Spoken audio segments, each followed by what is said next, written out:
ശിവൻകുട്ടി സാറിനെങ്കിലും എന്നോടൊരു വാക്ക് പറയായിരുന്നു. കേസെന്നും കോടതിയെന്നും വക്കീലെന്നും പറഞ്ഞ് 7 നേരം ഇവിടെ കയറി ഇറങ്ങി നടക്കണ എന്നോട് പുത്തൻ വേളിക്കാരി ഒന്ന് സൂചിപ്പിച്ചാൽ മാന ഒടിഞ്ഞു വീഴുന്ന തമ്പുരാട്ടിയും കരുതി. അത് പറഞ്ഞാൽ പിന്നെ എന്നെ ഇതിനിടയ്ക്കിട്ട് കുരങ്ങ് എളിപ്പിക്കാൻ പറ്റില്ലല്ലോ. എനിക്കൊന്നും മനസ്സിലാവണില്ല അപ്പുക്കുട്ട. ആ തമാശ ഒന്നുകൂടി കേട്ട് ചിരിക്കാനാവും. പറയാം.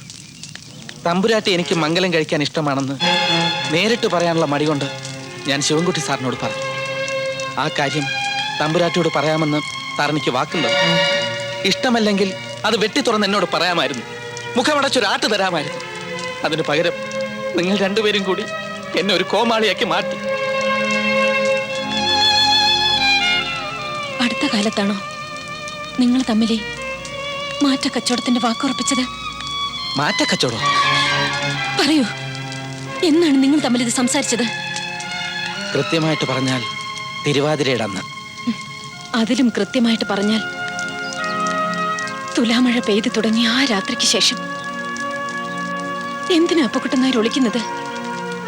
ഇത്രയുമൊക്കെ തമ്മിൽ പറഞ്ഞ സ്ഥിതിക്ക് ആ രാത്രിയുടെ വിശേഷം വിശദമായിട്ട് പറഞ്ഞു തന്നിട്ടുണ്ടാവുമല്ലോ. ആ കാര്യം പറഞ്ഞില്ലെങ്കിൽ കേട്ടോളൂ. പ്ലാപ്പള്ളി തിരുമേനിയുടെ കൂടെ മാത്രമല്ല ഉത്തര കഴിഞ്ഞത്, ശിവക്കുട്ടിയുടെ കൂടെയും കഴിഞ്ഞു. 2 പുരുഷന്മാരുടെ കൂടെ കഴിഞ്ഞ കഥകൾ അറിഞ്ഞിട്ടും മൂന്നാമനാകാനുള്ള വിശാല മനസ്സ് അപ്പുക്കുട്ടൻ നായർക്കുണ്ടല്ലേ. നല്ലത്, നന്ദി. അതും നാട്ടുകാരറിഞ്ഞു മംഗലം കഴിക്കാൻ.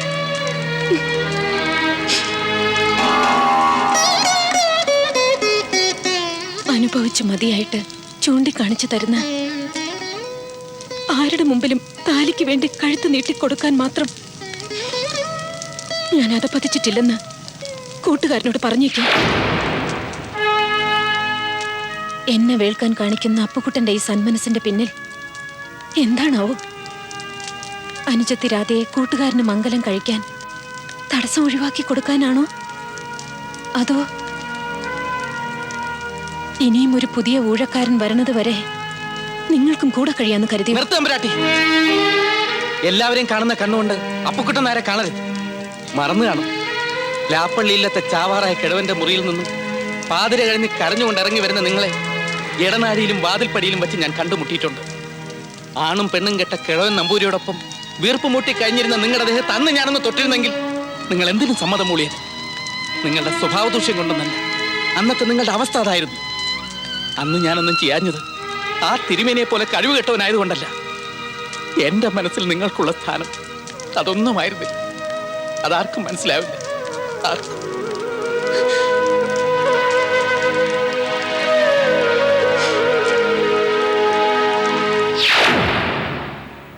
വിധവയായ പാവ സ്ത്രീയെ നശിപ്പിച്ചിട്ട് അമ്മാവനെ കൊണ്ട് അനുജത്തിക്കുട്ടിക്ക് മംഗലം ആലോചിക്കുന്നു. നിങ്ങളൊരു മനുഷ്യനാണോ? എന്റെ ഇളയ കുട്ടിയെ വിട്ടുകളഞ്ഞത് പണ്ട് ട്യൂഷൻ പഠിപ്പിച്ച കുട്ടിയുടെ ഛായ ഉണ്ടെന്ന് പറഞ്ഞ് കുറച്ച് അതിന്റെ മനസ്സിലാക്കിയതല്ലേ? നിർത്ത്. നിങ്ങൾ വലിയ വിശുദ്ധനാവണ്ട. അവരുടെ കേസ് നടത്താനും കോടതി പോകാനും ഇക്കാണിച്ച താല്പര്യങ്ങളൊക്കെ എന്തിനാണെന്ന് നിങ്ങൾ തന്നെ എന്നോട് ഒരിക്കൽ സമ്മതിച്ചതല്ലേ? അവരെ സ്വന്തമാക്കാനുള്ള സ്വാർത്ഥത. അത് നേരിട്ട് അവരോട് പറയാൻ ചങ്കുറപ്പില്ലാതെ പോയത് എന്റെ കുറ്റം അല്ലേ? അവരെ ഞാൻ വിവാഹം കഴിച്ചുകൊള്ളാന്ന് വാക്കുകൊടുത്ത് എത്രയോ നാളുകൾക്ക് ശേഷമാണ് നിങ്ങൾക്ക് അവരെ ഇഷ്ടമാണെന്ന് എന്നോട് പറഞ്ഞത്. അന്ന് ഞാനത് നിങ്ങളോട് പറഞ്ഞില്ല. എന്റെ തെറ്റ്, സമ്മതിച്ചു. പിന്നെ നിങ്ങളെ മാത്രം മനസ്സിൽ ധ്യാനിച്ച് നടന്നിരുന്ന ഒരു പെണ്ണിനെ മോഹന വാഗ്ദാനങ്ങൾ നൽകി ഞാൻ തട്ടിയെടുത്തൊന്നുമല്ല. 1.5 വർഷമായിട്ടുള്ള പരിചയം ഉണ്ടല്ലോ, സംസാരിക്കാനുള്ള അവസരങ്ങളും ഉണ്ടായിരുന്നല്ലോ. വേണ്ട, സ്കൂൾ കുട്ടികൾ ചെയ്യുന്നത് പോലെ പറയാനുള്ളതെല്ലാം എഴുതി പ്രേമലേഖനമാക്കി അവർക്ക് കൊടുക്കാറുന്നല്ലോ. അതും ചെയ്തില്ല. സ്വന്തം ബലഹീനത മറ്റുള്ളവരുടെ ചുമലിൽ കെട്ടിവെച്ച് രക്ഷപ്പെടാൻ ശ്രമിക്കരുത്. അപ്പോ കേട്ടാ, ഞാൻ തന്നെ വഞ്ചിച്ചിട്ടില്ല. ഉത്തരയെ തനിക്ക് ഇഷ്ടമാണെന്ന് പറഞ്ഞ നിമിഷം മുതൽ ഇക്കാര്യങ്ങളൊക്കെ തന്നോട് എങ്ങനെ പറയണമെന്നറിയാതെ ഞാൻ വിഷമിക്കുകയായിരുന്നു. താൻ എന്നെ വിശ്വസിക്കും. സാറ് പറഞ്ഞത് സത്യ. എന്റെ കഴിവുകേട്. ഒരു കാര്യസ്ഥന്റെ മകനായി വളർന്ന എനിക്ക് ഓച്ചാനിച്ചെന്നേ പരിചയമുള്ളൂ. ഞാൻ തെറ്റായിട്ട് എന്തെങ്കിലും പറഞ്ഞിട്ടുണ്ടെങ്കിൽ സാറിനോട് ക്ഷമിക്കും.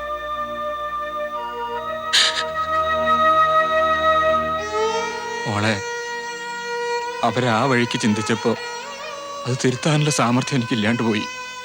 എന്റെ കുട്ടി വല്യമാമയെ തെറ്റിദ്ധരിക്കരുത് കേട്ടോ. വല്യമാമ വെറുതെ ആവശ്യമില്ലാത്ത കാര്യ വല്യമാമ സംസാരിക്കുന്നത് കേട്ടോ. അതാ ഞാൻ പറഞ്ഞത്, നമുക്ക് നാളെ തന്നെ എൻ്റെ വീട്ടിൽ പോയി അമ്മാവനെ കണ്ട് നടന്നതെല്ലാം തുറന്നു പറയാം. അപ്പുകുട്ടനെയും കൂട്ടാം. എല്ലാം തമ്പുരാട്ടിയുടെ തെറ്റിദ്ധാരണയാണ്. തമ്പുരാട്ടി ശിവൻകുട്ടി സാറിൻ്റെ കൂടെ പോകണം. ഇവിടത്തെ ഒരു ആശ്രിതന്റെ അപേക്ഷയാണ്. ഇല്ല, എനിക്കിനി ഈ ജന്മം മംഗലം വേണ്ടാന്ന് ഞാൻ നേരത്തെ തന്നെ തീരുമാനിച്ചതാ. അത് ആള് മാറിപ്പോയതുകൊണ്ടോ മോതിരം ഇട്ടതുകൊണ്ടോ അല്ല. വിധവകൾ വിവാഹം കഴിക്കാൻ പാടില്ല എന്ന നമ്പൂതിരി സമുദായ നിയമം. അതൊക്കെ ഇപ്പോഴും മുഖവിലക്കെടുക്കണ ഒരു കടുംപിടുത്തക്കാരിയാ ഞാൻ. എന്നെ ഇനി നിർബന്ധിക്കരുത്. ഉത്തരേടത്ത് ഈ പറഞ്ഞതൊക്കെ സത്യമെന്ന് കരുതിയിരിക്കും എല്ലാവരും. ശിവേട്ടനും ഇതങ്ങടെ കണ്ണടിച്ച് വിശ്വസിച്ചു അല്ലേ? തെക്കിനും മച്ചുമേലും സർപ്പത്തറയിലും ഒക്കെ വെച്ച് നിങ്ങൾ തമ്മിൽ ഒത്തിരി സംസാരിക്കുകയും അടുത്തിടപഴകുകയും ചെയ്തിട്ടുണ്ടല്ലോ. അന്നെന്തെങ്കിലും ഉത്തരേടത്ത് ഈ അഭിപ്രായം പറഞ്ഞിട്ടുണ്ടോ? സംസാരിച്ചും തർക്കിച്ചും നിൽക്കാതെ ഉത്തരേടത്തിന്റെ കൈ പിടിച്ചിറങ്ങാൻ ശിവേട്ടന് ധൈര്യമുണ്ടോ? ഉണ്ടാവണം, ഉണ്ടായേ പറ്റൂ. അതെന്തുകൊണ്ടാണെന്ന് ഞാൻ പറയണ്ടറിയാലോ. നിർത്തു കുട്ടിയെ, ആരോടായി സംസാരിക്കണമെന്ന് വല്ല ബോധമുണ്ടോ നിനക്ക്? മുതിർന്നവർ സംസാരിക്കുന്നിടത്ത് കടന്നു പോകരുത്. മുമ്പ് ഇതുപോലെ മുതിർന്ന ആൾക്കാരെടുത്ത തീരുമാനം കൊണ്ട ആ ചാവാറായി കിഴവൻ നമ്പൂരിയുടെ ഒപ്പം എടുത്ത് 1.5 വർഷക്കാലം നരച്ച് കഴിയേണ്ടി വന്നത്. അവരിതൊക്കെ ഉമ്മർത്തിന് സംസാരിച്ചപ്പോ വല്യമ്മയുടെ ഈ തൊണ്ടയൊക്കെ എവിടെ പോയി? രാധയെടുത്തിന്നോ ഉത്തരടുത്തിന്നോ ഒന്നും വല്യമ്മയ്ക്കില്ല. ആരായാലും ഒരു ഭാരം ഒഴിച്ചു വിടുക, അത്ര തന്നെ.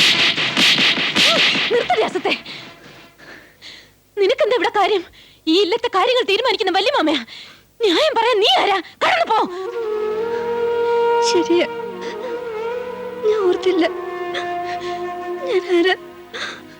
അടിച്ചു തെളിക്കാരുടെ മകൾ ആ സ്ഥാനത്ത് നിൽക്കണം.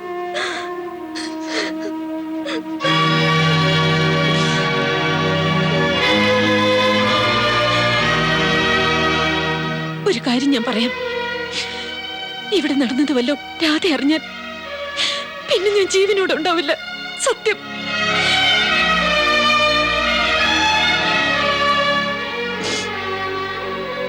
വേണ്ടെങ്കി വേണ്ട, ആർക്കാ നിർബന്ധം? ഏടത്തിമാരെയൊക്കെ മംഗലം കഴിപ്പിച്ചിട്ട് വേണം സ്വസ്ഥമായിട്ട് എവിടെ നിന്നെങ്കിലും ഒരു നായര് പയ്യനെ തിരയാൻ. അതുകൊണ്ടാ ഏടത്തിയുടെ മംഗലത്തിന് ഞാൻ തിടുക്കം കാട്ടിയത്. വേണ്ട, ഞാനും ഇവിടെ മൂത്ത് വരച്ച് നിന്നോളാം.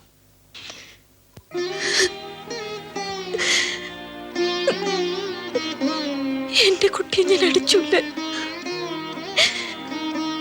അതാണോ? ഏടത്തിമാരാകുമ്പോ ചിലപ്പോ അനിയത്തി കുട്ടികളെ തല്ലിന്നിരിക്കും. അതൊരു പുതിയ കാര്യ. ഈ ഇല്ലത്ത് ആരെന്നെ തല്ലിയാലും ആട്ടിയിറക്കിയാലും ഞാൻ എങ്ങും പോവില്ല. ഞാൻ എവിടെ പോവാനാ? എനിക്ക് ഇങ്ങളൊക്കെയല്ലേ ഉള്ളൂ.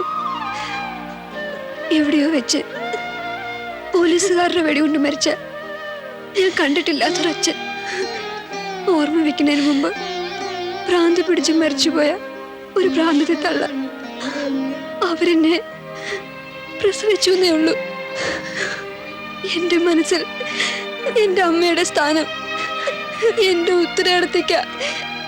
ആ ഉത്തരേടത്തെ ഇങ്ങനെ ജന്മകാലം നിറയിക്കുന്നത് കാണാൻ എനിക്ക് വയ്യ. എനിക്ക് സഹിക്കില്ല.